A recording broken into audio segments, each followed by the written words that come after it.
Kierkegaard writes in his pseudonymous work Fear and Trembling that faith begins precisely where thought stops.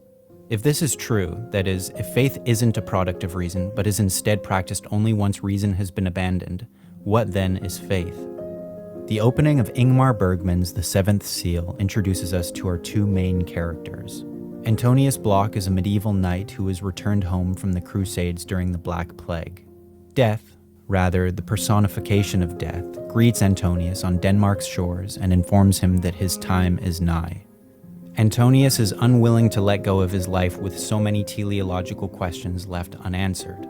As a result, he challenges death to a game of chess in order to postpone his dying. A few scenes later, Antonius confesses his doubts to death disguised as a priest. Here we learn the details of Antonius' spiritual dilemma.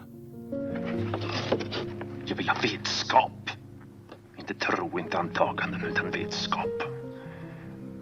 Jag vill att Gud räcker mig sin hand, avtäcker sitt ansikte och talar till mig.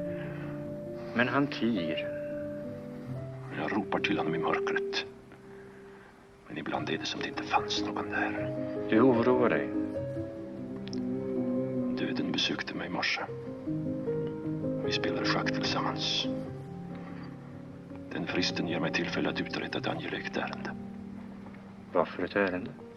Men mitt uppskov vill jag använda till en enda meningsfull handling.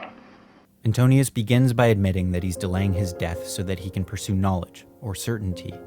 Notice, however, that by the time the scene is done, Antonius declares that he'll use his respite not in the pursuit of knowledge, but in order to fulfill one meaningful act.